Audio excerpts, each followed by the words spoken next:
Les tengo la última charla, gracias por quedarse hasta tan tarde, se nos hizo un poco tarde. Y la he modificado un poco porque, o la hemos modificado un poco porque cuando la dimos en Medellín nos dijeron que estaba muy aburrida. Entonces, por eso es tan importante que ustedes hagan la evaluación. Y esto tiene otro enfoque, y es un enfoque no solamente con lo de fórmulas como clásicamente se da, sino básicamente para entender ingredientes. En este caso, les estoy hablando de mi conflicto de interés porque esto tiene que ver directamente con las fórmulas. Entonces, por eso acá con las enfermedades no, porque no es un conflicto de interés, pero en este caso sí. Ahora, hay cosas que ustedes ya saben, y es que la nutrición enteral por sonda se debe dar cuando los pacientes tienen un consumo, o la suplementación cuando el paciente tiene un consumo menor del 60%. Hoy en día se está haciendo mucho más énfasis en la alimentación por bolos, ¿se acuerdan por lo que les decía de la segmentación, por ejemplo, de la administración de proteína? Y están diciendo que uno debe seguir el ciclo circadiano y que es más eficiente, inclusive en pacientes de cuidado intensivo, la alimentación por bolos. Eso es un poco difícil a veces hacerlo en todos los casos, pero es lo que realmente se está haciendo. Y la nutrición se puede dividir entre nutrición enteral suplementaria, nutrición por vía oral o nutrición parenteral más la enteral. ¿Cómo hacemos estos requerimientos? Bueno, ustedes ya saben, calorimetría, Harris, el método del pulgar, que son 20 calorías, 20 a 25, 22 para la mujer, 23 para el hombre, eso es lo que más o menos da. Evaluar el paciente, y el objetivo metabólico es tolerar, mantener y repletar. Los requerimientos nutricionales, como ustedes saben, esto era hace mucho tiempo sano y adulto, hoy en día se han incrementado por las cantidades, por las razones que ustedes han visto hoy. Generalmente se debe dar entre 1 a 2 gramos, en paciente crítico hasta 2 gramos. En Aspen yo creo que estaban un poco locos porque ya se les fue la mano, estaban diciendo que hasta 3 gramos por kilo, a mí me parece eso una exageración, y vamos a generar un problema cuando uno da cantidades mayores a esas. Las grasas, evitar el omega 6, las saturadas, los trans que hemos visto, carbohidratos complejos, monosacáridos, considerar los FODMAPs, y micronutrientes, cumplir con el RDI. Esto es fundamental, y perdóneme que me demore un momentico acá, y es que muchas de las fórmulas enterales tienen las cantidades son hasta 1400, 1600, 1800. Lo mismo la dieta del día a día, no de la dieta normal. Cuando uno tiene pacientes que no tienen ese consumo calórico total, uno tiene que suplementar en vitaminas y minerales. En cuanto a los líquidos, acá es otra cosa muy importante, sobre todo cuando hay muchos pacientes que hoy en día hacen nutrición ambulatoria. Estos pacientes que hacen nutrición ambulatoria por sonda, uno debe tratar de darle de 30 a 40 mililitros por kilo de peso. Y acordarse de este punto, que las fórmulas que son densamente calóricas, tienen menos cantidad de agua y los pacientes se deshidratan, y muchas veces uno dice, pero tiene estreñimiento. El estreñimiento que tiene es debido a que el paciente no tiene suficiente cantidad de líquidos libres. Otra de las cosas que me parece un tip muy importante es que la mayoría de las fórmulas, todas en general, tienen cantidades bajitas de sodio y potasio, y uno puede ver que estos pacientes hacen problemas no neurológicos, pero de desorientación, sobre todo los pacientes de la tercera edad, y a veces uno tiene que agregarle sobrecitos de sal adicional porque tienen niveles de sodio muy bajo. Y como ustedes ven acá, fíjense que en la medida que uno aumenta la cantidad de calorías por mililitro, está disminuyendo la cantidad de agua libre, y eso es muy importante que lo tengan en cuenta. Esto va a estar también enviado para las personas que están dentro del curso, para que no se los tengan que aprender, yo solamente se los quiero mostrar. Ahora, esto es como tradicionalmente se clasifican las fórmulas, en poliméricas, oligoméricas, especiales y modulares. Pero aquí también hay algo importante, y el énfasis es que ustedes realmente miren que lo que dice el título de la fórmula sea lo que se le está dando al paciente. ¿Y por qué quiero decirles con esto? Porque, por ejemplo, esto que es una clasificación, dice baja energía menor de 1 caloría, normocalórica de 1 a 2, alta energía mayor de 1 a 2, alta en proteína mayor de 20% de las calorías. Y muchas de las fórmulas quedaron con nombres atrás, en que se dice que son altas en proteína y no son altas en proteína. Quedaron así porque eran así, pero hoy en día una fórmula alta en proteína por la clasificación son fórmulas que tienen más de 20% de la energía como proteína, y si no, a pesar de que se llamen así, pues no son así, ¿sí? Eso es una parte importante. Alta en grasa, mayor del 40% de la energía como grasa, enriquecida en triglicéridos de cadena media, pues obviamente con esa cantidad, alta en ácidos grasos monosaturados, debe tener más del 20%, y las últimas, que es la clasificación de inmunomoduladoras, cuando tienen este tipo de nutrientes. Ahora miremos, las modulares, los módulos pueden ser proteínas, grasas o carbohidratos. Los módulos, ahora vamos a ver esto con más detenido, pueden venir de fuentes animales o por fuentes vegetales. Las grasas, los triglicéridos también, acuérdense que antes estaba el aceite, el TCM de Mead Johnson, eso ya ahora no hay, el aceite de pescado que se utiliza, y carbohidratos que pueden venir como maltodextrinas, almidón de maíz o también módulos de micronutrientes. ¿Qué debe uno considerar? Bueno, para dar una fórmula enterar, hay razones relacionadas con el paciente, por ejemplo, la edad, cuánto tiempo lleva sin comer, cómo está su estado actual, la enfermedad.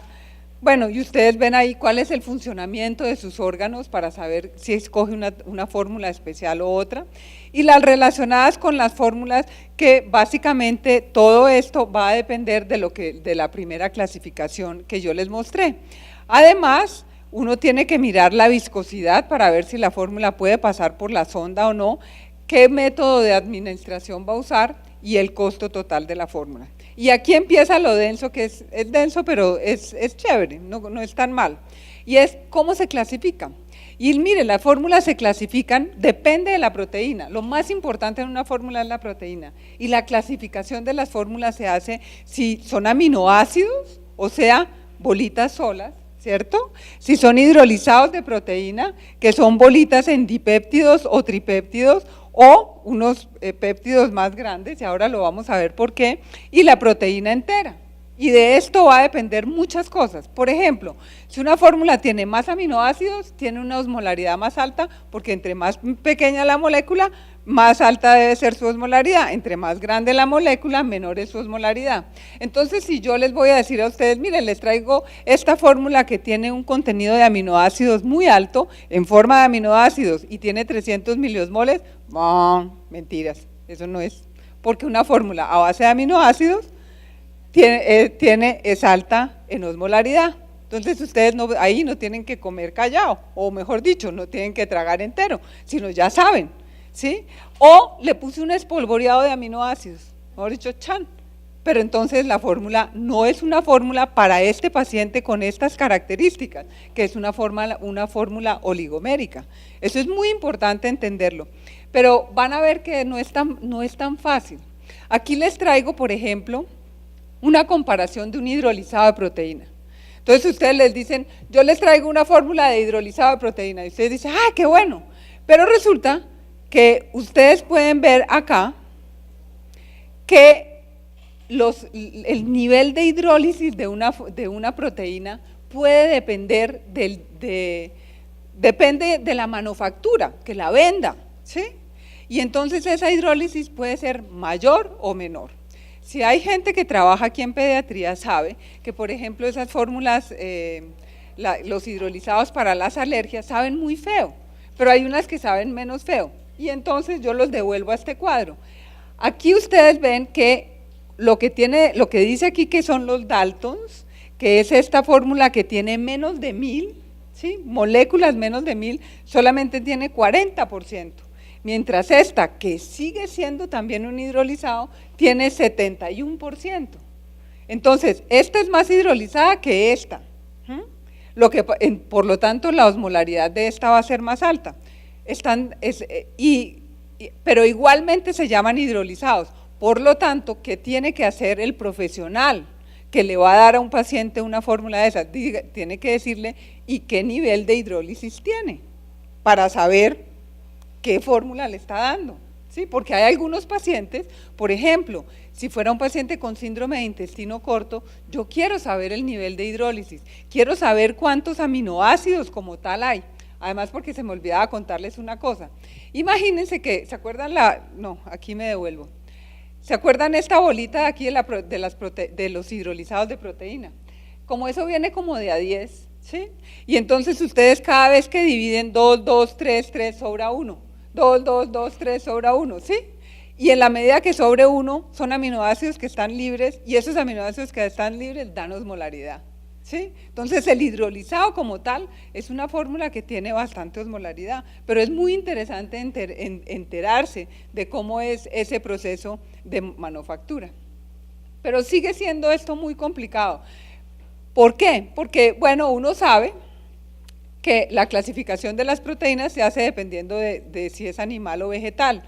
Pero yo lo que quiero mostrarles acá, porque este cuadro ustedes se lo saben de memoria, yo medio también, pero se me lo ponen a repetir los números, no. Pero lo que quiero que vean es que por más de que el ingrediente sea igual, la composición no necesariamente es igual. Y me explico. Por ejemplo, yo les digo que esto tiene proteína de leche, ¿sí? La proteína de leche tiene un valor proteico neto de 81.6, pero el suero tiene 92 y es de leche. Y ahora vamos a ver por qué.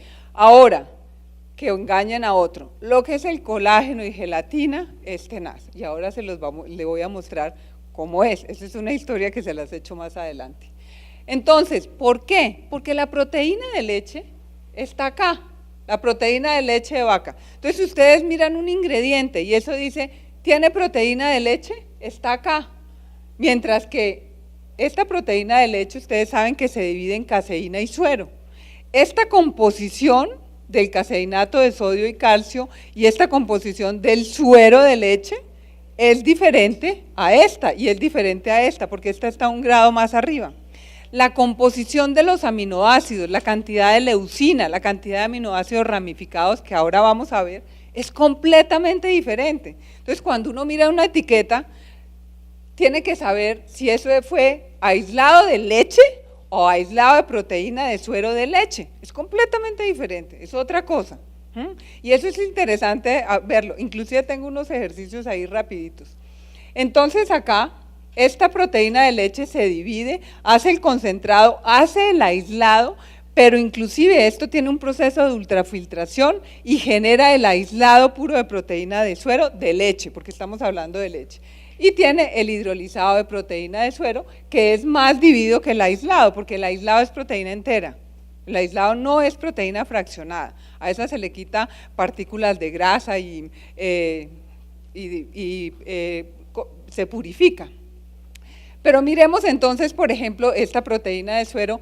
Esta es toda proteína de suero. Si ustedes ven concentrado, aislado e hidrolizado, ¿cómo saben ustedes si le están diciendo la verdad? Bueno, uno mira otro componente. Si a ustedes le dicen, y sobre todo eso pasa con los productos de deportista, que les venden esas cosas y uno no sabe qué tiene adentro, si ustedes ven que la grasa, por ejemplo, está alta, el porcentaje de grasa está alta, les están vendiendo concentrado y se los están metiendo por aislado, porque no tiene grasa, ni el aislado ni el hidrolizado tiene grasa. Entre ustedes más bajen esta cadena o esta columna, más caro es el producto. Por eso es que si un hidrolizado es mucho más caro que un aislado y el aislado es más caro que el concentrado. Entonces, ¿qué hacen las casas, por ejemplo, estas de deporte? Dicen proteína de suero de leche y le ponen puro aislado y tienen el aislado, pero lo llenan de concentrado porque es más barato. Simplemente es eso, la efectividad es mayor. Y miren esto que es un poco de números, aquí ustedes lo van a ver. Miren la comparación, sigue siendo suero de leche, entre las cantidades de leucina, que es lo que más nos interesa, entre el hidrolizado y el aislado. Aquí tiene más el aislado que el hidrolizado, en ese caso. Por eso hay que mirar a ver cómo es la composición.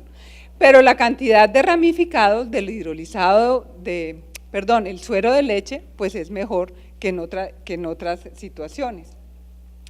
Y aquí simplemente es para que vean cuando uno lo compara con otras fuentes, el gluten o por ejemplo la soya, la cantidad de leucina versus el aislado o versus inclusive los sólidos de la clara de huevo, que siendo la clara de huevo una de las proteínas mejores. Ahora miren esto y quiero que lo miren bien. Resulta que este es el proceso para la harina de soya, ¿sí? Entonces, así como les mostré la del suero de leche, les muestro la de soya. Entonces, de la soya, sacan acá y sacan el aislado de soya. También se sale el suero de leche de soya. Entonces, esto es como cuando ustedes dicen, yo me llamo Patricia Sabino, y mi mamá dice, ¿y es que no tiene mamá? Entonces, yo me llamo Patricia Sabino Lloreda. Esto hay que mirarle el apellido, porque en los ingredientes, a ustedes les pueden decir suero de leche, y ustedes dicen, sí, es el suero de leche de proteína, de suero de leche. No, y es de leche de soya, porque esto también se llama suero de leche de soya. De aquí se sacan los azúcares, la proteína de suero y otros nutracéuticos, simplemente para que vean. Y aquí les tengo la materia prima del colágeno, esto se los regalo. De aquí sale, ustedes sabían eso, yo no. A mí me tocó estudiar y mirar a ver, ¿de dónde sale el colágeno y la gelatina? Porque no entendía por qué siempre eso estaba en rojo. Resulta que a la pobre vaca le sacan todo lo bueno para que la gente se la coma, la carne, en fin, sí, inclusive los intestinos y todo eso para el chanchullo o chonchullo o como se llame. Pero resulta que todo lo que sobra, el aguasangre, las orejas, las patas, los huesos, la cola y la piel, estos son colas de vaca, no es como la cola que mostró este doctor, y las arterias, los vasos de las arterias y las venas, eso todo lo echan en un procesador donde lo licúan, digamos, o lo pulverizan, sale el polvo y de ese polvo le dicen a usted, aquí tiene el colágeno y ahora cómaselo. Por eso sabe feo además el colágeno, eso es la proteína de colágeno. No se sabe cuánto tiene de proteína, cuánto es la cantidad de proteínas, ni cuánto es en general, porque depende de qué tanta cola, o orejas, o piel, o ubre, no, porque la ubre también se come, se le eche, ¿sí? Porque es que ahí no se desperdicia nada, esto es para el resto del desperdicio. O sea que mi recomendación es que el colágeno se lo pongan en la piel, así todo, pero que no lo ingieran porque esto es tenaz. ¿Qué pasa? Mucho de este colágeno, cuando le han mirado el nivel de aminoácidos esenciales, es tan bajo que ustedes tienen que sumar uno tiene que sumar y sumar y sumar para alcanzar el mínimo nivel de aminoácidos, ¿sí? Además que contiene aminoácido limitante, ¿sí? Es pobre, en este caso de metionina, es pobre, ¿es metionina o triptófano? Triptófano, no tiene triptófano, el colágeno no tiene triptófano, por lo tanto es una proteína incompleta. Entonces, ¿por qué lo hacen? Porque es una proteína barata, ¿sí? Simplemente es una proteína muy barata. ¿Qué hacen para que mejore la calidad? Y ustedes, cuando estén mirando las etiquetas, se van a acordar de mí. Pues le meten otra proteína para tratarle de subir, pero es como si ustedes le tratan de subir, pero la base es demasiado baja, ¿sí? Entonces, ¿qué hacen? La mezclan, por ejemplo, o con soya, o la mezclan con proteína de suero, de leche, para tratar de subirle el nivel de los aminoácidos como tal. Bueno, entonces, si nosotros miramos tanto cuando vamos al supermercado y miramos las etiquetas, ¿por qué no hacemos lo mismo con las fórmulas enterales, suplementos en general? Eso lo debemos hacer. Entonces sabemos otra cosa, los carbohidratos. Bueno, de los carbohidratos, esto ya no lo sabemos de memoria, de simples a complejos, igual que la proteína, mayor osmolaridad los simples y menor osmolaridad los complejos. Y ahora, Miren esta cosa tan compleja que son los carbohidratos. Resulta que los americanos tienen este negocio del maíz y de la soya, ¿sí? Y entonces la proteína, las grasas y los carbohidratos que provienen del maíz y la soya son baratos porque son subsidiados por el gobierno. Entonces, del maíz sacan todos. Y entre las cosas que sacan es jarabe de maíz, que se llama jarabe de glucosa. Si lo secan un poquito, se llama sólidos de jarabe de maíz. Pero esos son carbohidratos simples, puros simples. Sí, y ahora viene después la maltodextrina, que es almidón de maíz, que tiene una densidad menos de 20, o el jarabe de maíz alto en fructosa, que es el que tenemos todos satanizado, que es el que se utiliza con la Coca-Cola.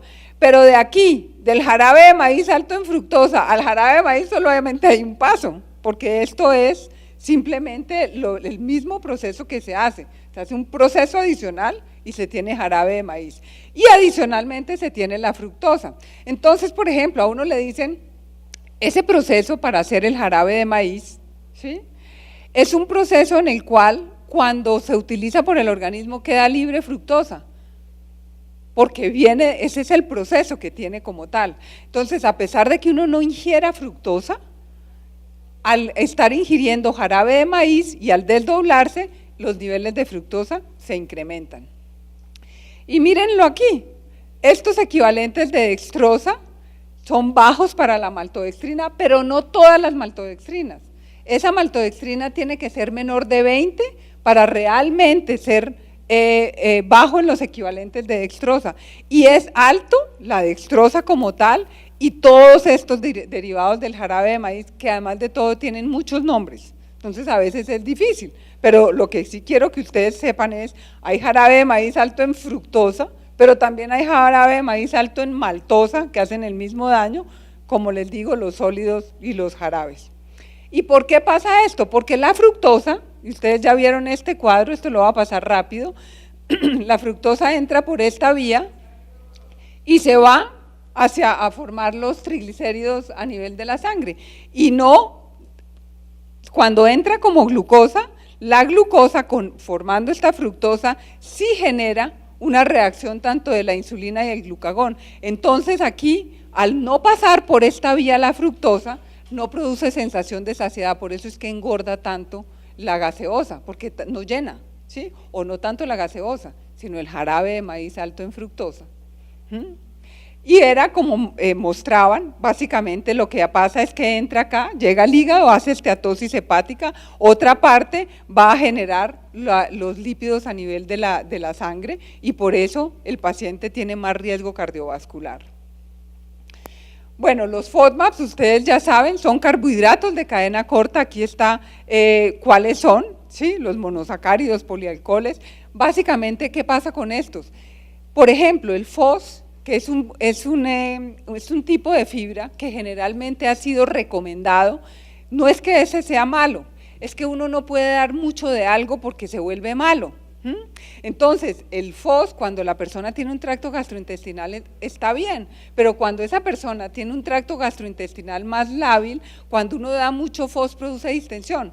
Ahora, uno lo sabe, las dietas altas en fibra, cuando uno le da mucha fibra a un paciente que no la ha tomado se distiende, ¿sí? Y eso es una parte de lo que es el FOS. El modo de acción de los FOS, ustedes ya saben, simplemente entra al tracto gastrointestinal y una vez en el intestino va sacando agua, produce gas y ese gas es el que produce distensión.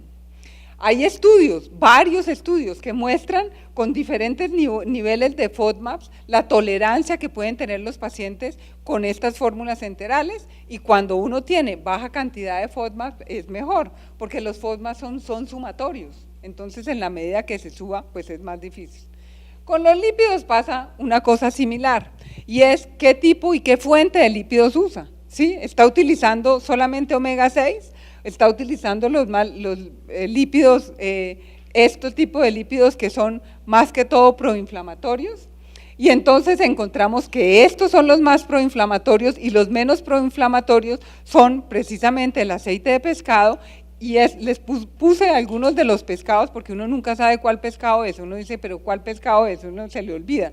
Bueno, hay uno que el escolar plateado no lo he podido encontrar cuál es, pero bueno.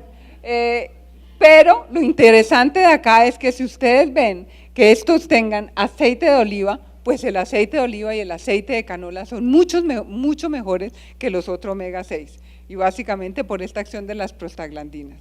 Los micronutrientes ya se los había mencionado, debe uno verificar que esté el RDI, hay que tratar de saber que hay muchas fórmulas enterales que no tienen micronutrientes, ustedes sabían eso, y las venden como si tuvieran micronutrientes. Hay una fórmula renal, por ejemplo, que no tiene micronutrientes y uno se la da al paciente y cree que está y no tiene, o hay otra fórmula hepática que no lo tiene. No estoy diciendo que sea mala o buena la fórmula, es que uno tiene que estar atento a lo que le da al paciente y si no tiene que suplementar.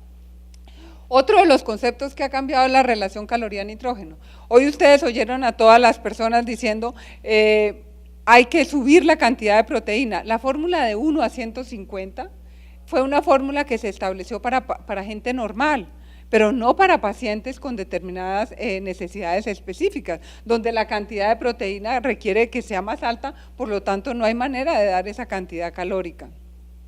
Ahora, tarea, vamos a mirarla. Revisemos estos ingredientes, mire, es una cosa muy simpática. Agua, jarabe de maíz, concentrado de proteína de leche, ¿esa dónde está? Puro arriba, ¿se acuerdan? Puro arriba. Azúcar, aceite de soya y caseinato de sodio hidrolizado, cocoa en polvo, etcétera. Seguramente ustedes saben que los ingredientes están de mayor a menor. Entonces, si ustedes revisan esta fórmula, seguramente lo que va a tener como un gran porcentaje debe tener 60% de calorías a base de carbohidratos. Y estos son carbohidratos de los más dañinos, porque son carbohidratos de fácil absorción. Es jarabe de maíz, ¿sí? Entonces, tienen que mirar si vale la pena uno tener una fórmula así. Miremos otra. Esta es una fórmula muy simpática. Vamos a ver. Miremos lo complicado que es. Sólidos de jarabe de maíz, ¿sí? Después tiene leche baja en grasa, parcialmente hidrolizada. Eso suena trans, pero no sé. No, pero es que es en serio, parcialmente hidrolizada suena trans. Y tiene proteína de suero, y uno está feliz, ¿cierto? Pero terminen de leer la línea, proteína de suero de sólidos concentrados y entre paréntesis, soya. ¿Ah? Entonces, si usted no le ponen el apellido, aquí, esto no es aislado de proteína de suero de leche, es aislado de proteína de soya y la pusieron entre paréntesis. Increíble, ¿no? Entonces, no es que uno sea bruto leyendo, es que es difícil. Es que no crean, a mí me ha tocado tiempo para poderme mirar y decir, pero ¿y dónde está la bolita? Ahora, miren agua, aparentemente está mejor, agua, maltodextrina de maíz, pero esta tiene jarabe, tiene aceite de cártamo alto en oleico, aislado de proteína de leche. Otra vez vamos a lo mismo, el punto va más arriba, ¿sí? Tiene aislado de proteína, uno dice, aislado de proteína, entonces uno cree que todos los aislados son iguales, no, esta no. ¿Qué pasa con esta? Tiene isomaltulosa, entonces aquí uno ya cuando empieza a ver la isomaltulosa, el azúcar, entonces empieza a sumarle, seguramente esta no la va a tolerar mucho por los FODMAPs, isomaltulosa, azúcar, fructoligosacáridos de cadena, esa es otra cosa, imagínense que los fructoligosacáridos se dividen, yo tampoco sabía, eso me ha tocado darle ahí al libro, imagínense que hay fructoligosacáridos así, de cadena larga, corta y media, ¿sí?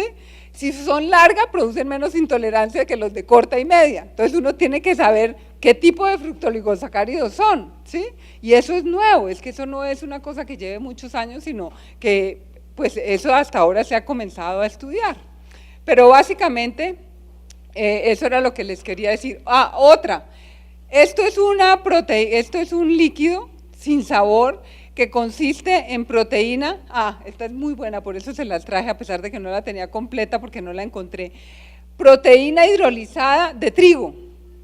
Eso es otra proteína. Entonces a uno le dicen, este tiene proteína hidrolizada, y uno, qué bien, pero miércoles, es de trigo.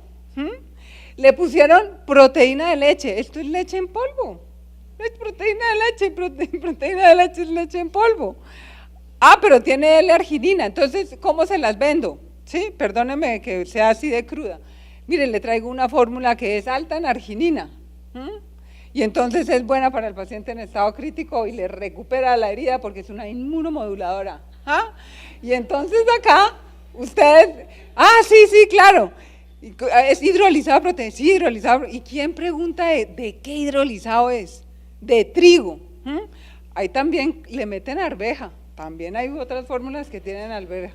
Pero bueno, porque hay toda una tendencia, así como con los niños, así como con las fórmulas pediátricas, hay toda una tendencia ahora que las dietas vegetarianas y yo no sé qué.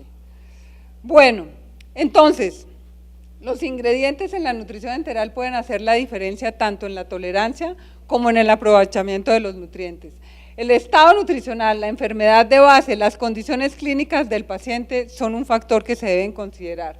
Sin embargo, el profesional de la salud tiene que revisar esto porque es una obligación. Imagínense que el FDA ni siquiera mira esto, ni siquiera, que a uno le dicen, pero aprobado por el FDA. Nada que ver. El FDA no mira si esto tiene, qué resultados tiene o no tiene resultados. No hay una condición para que solamente se exigen las buenas prácticas de manufactura.